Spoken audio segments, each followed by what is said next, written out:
everyone. I am Mrs. Baker, and I am here to give some advice to parents. This is a very unique and challenging time that we are in. It is truly an unprecedented time that we are in, homeschooling during the quarantine. And I've talked to several parents who have struggled and who are going through different trials and tribulations, and I just really want to help. So I hope that this video does just that. First of all, I just want to tell you a little bit about who I am. I'm an educator. I've taught every single grade level from K4 through the collegiate level. And I've been in education for almost 20 years. So I've had a lot of experience when it comes to education and teaching, even various subjects. And it's just very dear to my heart, and I really want to help. So hopefully I can give you some tips today that will make this week better than the last, okay? So now you know a little bit about who I am. If you want more of my credentials, you can holler at me later. Okay, just know I've been doing this for a while. I have my master's in education, and so here we go. Now, moving on. I am also a parent. I have 3 biological children and 3 bonus children. So that's 6 kids at home, ranging in grades from 5th grade through college. So we've got a lot. And my first tip for you parents, I want to remind you that you are truly your child's best teacher. You are truly their best teacher. Know that. Remind yourself of that, okay? All right. You are the best. You are the best, and you can do it. We need structure. Tip number 1, kids need structure. If you do not have a set schedule for homeschooling during this quarantine, please do that as soon as possible. I can give you a detailed example if you comment below, send me your email address, but I'm just going to give you a general blanket, okay? So here you go. Kids wake up at a certain time each morning. You can decide, is that 7 a.m.? Is that 8 a.m.? I would highly suggest not letting kids sleep past 8 a.m. They need to get up and moving, okay? So I suggest kids wake up at 8. They eat breakfast, make up their beds, and get ready for school, okay? They need a set daily schedule. You want to think about this schedule, write it out, and then post it. Post it on the fridge or in the living room or dining room, but you want to post it because that will hold everyone accountable. The kids will remind you, hey, Mom, it's time for lunch. Or you can remind the kids, hey, it's break time. So create a daily schedule and post it. So for example, if kids wake up at 8 a.m., maybe they eat breakfast, wash up, get dressed, make up their bed, and maybe they're ready to go at 8:30 a.m. for school. School starts. They should not be in school in their pajamas. So make them put on some clothes. It'll also get them in the mind frame to learn, okay? All right. So let's say they're working from 8:30 until maybe 10. You might want to put in a 5 or 10 minute break. And then 12 o'clock may be your lunchtime. You can pick, again, what works best for your home, okay? So let's say 11:30 or 12 o'clock is lunch. You can give them a half an hour or an hour for lunch. Then they should go back to school, and don't forget the arts. Please don't forget the fine arts. If your child does not have a music class from the school that is giving them what they need during this time, you as a parent can infuse a theater class or a music class or a painting class. You have freedom and flexibility to be creative, okay? So don't forget the arts. The arts are very important. I also want to remind you to remove distractions. Please, please, please remove distractions. I suggest the kids doing their work at the dining room table or at a desk, somewhere where you can see them. And I suggest removing their cell phones. Cell phones are a major distraction in school and out of school. So maybe keep their cell phones until the school day is over and then return them. If they must use their cell phones for the work they're doing from their assigned teacher, then just make sure you monitor and check in so they're not distracted. I can't tell you how many times kids will pull up a game or text or go on social media when they think no one's looking, okay? You want them to stay focused and get the most out of their education without being distracted. Next thing I want to say is push your child, challenge your child. So this is tip number 2. Push your child, challenge your child, especially in the areas that they are strong in. So if you have a child who loves math, all right, great. Let's keep going. Don't feel like you have to stop and stay at whatever grade level your child is currently in. So for example, our youngest child is a 5th grader. He does very well in school, has very good grades. He has an A in math. And he tells me, Mom, I'm bored with math. So what I will do as a parent is give him advanced work. Not a lot. I just want to give him a little. I just want to just tickle his fancy and pique his interest. And it could be 3 or 4 advanced math problems, maybe from the next grade level. Don't go too far, too fast, especially in math. But if your child has a passion, run with it. Please run with it. If they love science, there's a ton of science videos on YouTube. If they love English, you want to push that. Whatever area is their strength or whatever area they're interested in, go. You be their biggest cheerleader. Motivate them and push them to keep going. Don't stop, especially in areas that they are passionate about, okay?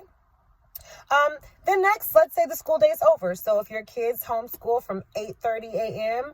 until maybe 11:30 is lunch, 11:30 to 12:30, maybe your school day ends at 2 p.m. or maybe it ends at 3 p.m. This is going to be determined mostly by the amount of work that their school teacher is giving them. Okay, you're kind of overseeing that they're doing their schoolwork. If your child's teacher is not giving you much work, feel free to add to it. You can talk to your child's teacher. You can ask them for more resources. I think I'm going to do a separate video about resources, free resources to help you and your child.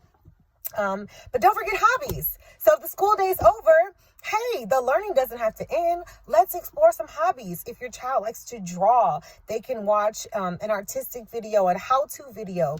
If they like the piano, let them get on the piano if you have one, or a keyboard. But when it comes to hobbies, those are really wonderful times and learning opportunities that you want to explore and, again, encourage, okay? So encourage your child to have a hobby or two. And it can't just be video games. I know every child wants to be the next big gamer, but it can't just be video games. So let's add an instrument or a sport or something artistic, but explore hobbies. Okay, I'm trying to move right along and not make this video too long. Next, I want to talk about chores. So tip number 1 is please make sure you have a set daily schedule. Monday through Friday will probably look different than Saturday and Sunday, but you want a set daily schedule and you want to post it to hold everyone accountable. Number 2, I believe, is make sure that you have removed all the distractions from your child's environment, and you want to challenge him or her or them to learn and grow and go farther, especially in their strengths, their areas that they are strong and passionate. Don't forget their hobbies, and don't forget the fine arts, but their chores. Number 3. Children need to be responsible, and that starts at a young age. You'll be so surprised. It can start at a very, very young age.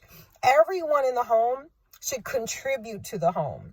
Everyone. If you have a toddler, he or she can wipe off the counter, or maybe they can help pick up the toys or fold face towels. But everyone in the family should contribute to the upkeep and care of the home. So you want your child to have chores. These chores should be listed as well.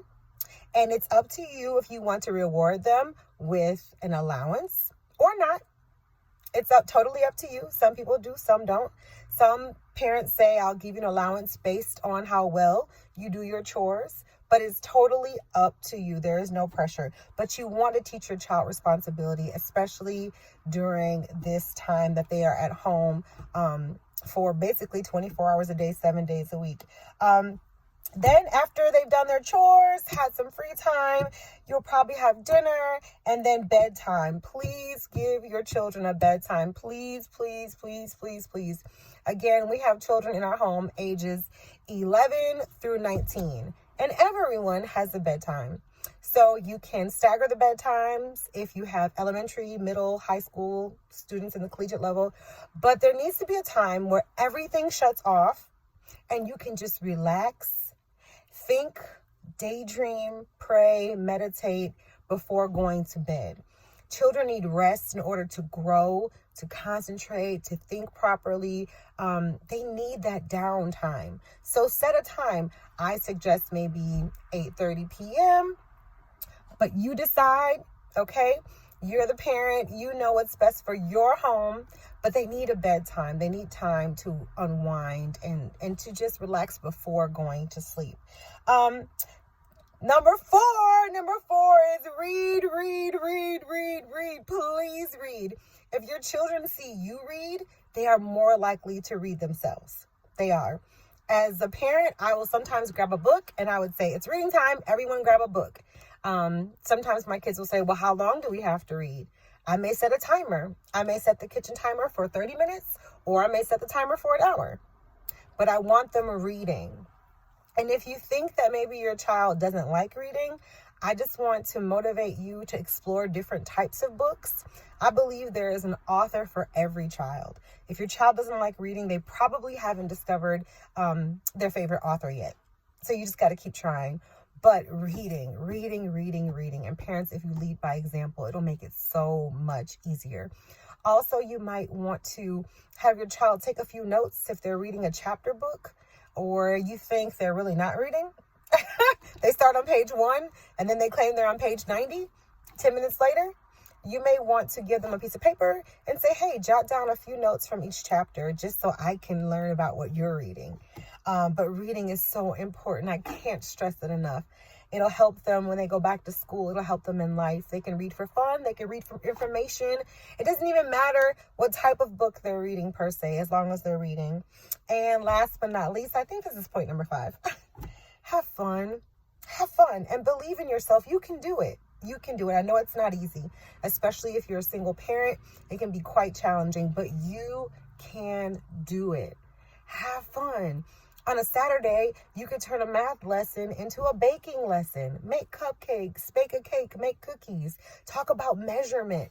I can go on and on and on, and maybe I'll do a second video about fun activities, fun learning activities you can do in the house. But all in all, I just want to encourage you to give yourself a pat on the back. You can do it. You will do it. I believe in you. But this is a very important time. Your children need you. You are the best teacher. You are the one to push them, to motivate them, to hold them accountable, to make sure they're being responsible. You can do it, okay? If you have any questions, contact me and I'd love to give you more information. Take care. Be blessed.